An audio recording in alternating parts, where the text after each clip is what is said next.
आप लोगों को आज मैं एक ट्रिक बेस्ट ट्रिक बताता हूँ। अब जिस दिशाओं की बीच की दिशा में अगर वो पूछ ले पूरब और पश्चिम की बीच की दिशा को क्या कहते हैं, तो आप लोग समझ नहीं पाते क्या होती है। तो उसके लिए बेस्ट ट्रिक मैंने सोची अपने दिमाग में, जो मैं ट्रिक यूज़ करता हूँ। तो वो ट्रिक आप फटाक से ऑप्शन देख के कैसे दे पहचान पाएँगे, आप वो थोड़ा वीडियो ज़रूर देखें। दिस एग्ज़ाम में दिशाओं को लेकर आप बहुत कन्फ्यूज रहते हो, वो आज मैं एक बेस्ट ट्रिक बता रहा हूँ जो आप कभी भूल नहीं पाएंगे दिशाएं। सबसे पहले ये दिशा कौन होती है? ये पूर्व दिशा होती है। कौन सी? पूर्व। इसके सामने वाली कौन सी होती है? पश्चिम होती है। आपके दाहिने कौन सी होगी? आपके दाहिने होगी पूर्व। बाएं कौन सी होगी? पश्चिम। आपके नाक के सामने कौन सा होगा? उत्तर होगा। उत्तर के सामने कौन सी दिशा होगी? दक्षिण दिशा होगी। चार दिशाएं हो गई। अब ये सामने सामने वाली ये होती हैं। सबसे पहले उत्तर और दक्षिण दिशा, दो दिशाओं की खोज हुई थी। सब ये इसी वजह से उत्तर को और दक्षिण को महत्व तो दिया जाता है। अगर ये दिशा किया जाए तो कहा जाए तो उत्तर सबसे पहले आ जाएगा। कौन सी? उत्तर। और इधर वाली पूर्व वायु हो जाएगी।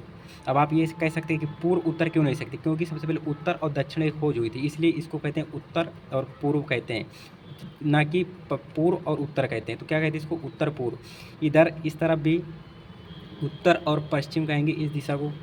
अब ये जो दिशा है इस दिशा को क्या कहेंगे? दक्षिण दिशा का महत्व देंगे। तो कौन सी होगी? दक्षिण और पश्चिम ये दिशा हो जाएगी।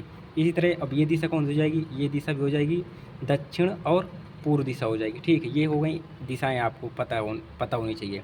इसके बाद जो एग्जाम पूछा करता है ये कि उत्तर और पूर्व की बीच की दिशा में कौन सी दिशा होती है? ईशान होती है, वायव्य होती है, आग्नेय होती है, नक्षत्र होती है। हमें याद करना, ये याद करना है, और बाकी से किसी से मतलब नहीं है। ठीक है, सबसे पहले आप इसमें देख रहे होंगे, सबसे पहले लिखा है ईशान, वायव्य, आग्नेय और नक्षत्र। सबसे पहले आपको स्वर जो होते हैं, स्वर स्टार्ट होता है आ से। ठीक है, आ से स्टार्ट होता है, तो उसी क्रम में हमसे सबसे पहले स्टार्ट होगा आ। तो आ से स्टार्ट हो रहा है तो हमें अपने दाहिने दिशा से, ठीक है, हमारे सबसे पहले ये दाहिना हो गया। हमारे दाहिने दिशा में सबसे पहली दिशा कौन सी हो जाएगी? ये दिशा हो जाएगी दक्षिण पूर्व। कौन सी हो जाएगी? दक्षिण पूर्व। तो दक्षिण और पूर्व के बीच में सबसे पहले जो इन ऑप्शन में चारों में से आएगा, तो कौन सा आ रहा है? सबसे पहले आग्नेय आ रहा है, आ वाला शब्द। तो आ वाला शब्द लेना, हमें लिख देना है आग्नेय। अब आपसे पूछेगा कि दक्षिण और पूर्व के बीच में कौन सी दिशा होती है? आग्नेय दिशा होती है। ये आपको ट्रिक है। इसके बाद आ के बाद कौन सा अक्षर आता है? इसमें देख सकते हैं आ के बाद ई आएगा, तो आपको सीधा इसी दिशा में घूमते चले जाना है क्लॉकवाइज में। किस में? क्लॉकवाइज में। क्लॉकवाइज घूमेंगे तो आग्नेय के बाद क्या लिखेंगे आप? इधर ईशान। कौन सी दिशा लिखेंगे? ईशान दिशा लिखेंगे। तो उत्तर, इधर क्या हो जाएगा? उत्तर। उत्तर और पूर्व, उत्तर और पूर्व के बीच में कौन सी दिशा हो जाएगी? ईशान दिशा हो जाएगी। अब आपको दो दिशाएं हो गई ये वाली। अब फिर आपको सीधे यहीं पर आ जाना है। अब यहाँ से दो दिशाओं को लेकर आप एंटी क्लॉकवाइज गए, घड़ी की विपरीत दिशा में गए थे एंटी क्लॉकवाइज। अब आपको इधर से जाना है क्लॉकवाइज। तो क्लॉकवाइज में इनमें दोनों में देखना है कि दो दो वे व्यंजन दिए हैं। व्यंजन सबसे पहले ना आता है कि वो आता है? सबसे पहले क्या आता है? ना आता है। ना आता है तो ना आता है, सबसे पहले यहाँ पर लिख देना है नशब्द।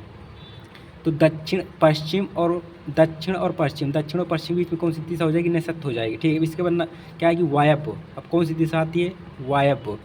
अब कौन सी दिशा आती है? वायव्य आती है। कौन? वायव्य आ जाएगी उत्तर और पश्चिम की दिशा में। इसमें आपको कोई दिक्कत है, फिर आप उसमें याद करते हैं कि के एन डी ई, ये दुनियादारी की याद करते हैं, ये सब भूल जाता है। आपको कुछ नहीं याद कर, सिर्फ आपको सीधा सीधा जो मैंने बताया है कि पहले छोटा स्वर आएगा, फिर बड़ा, फिर व्यंजन आएगा, उसी हिसाब से आज से लेकर के ज्ञा तक आपको जो क्रम में है उसी क्रम से लिखते चले जाना। ये सबसे बेस्ट ट्रिक है आपके लिए।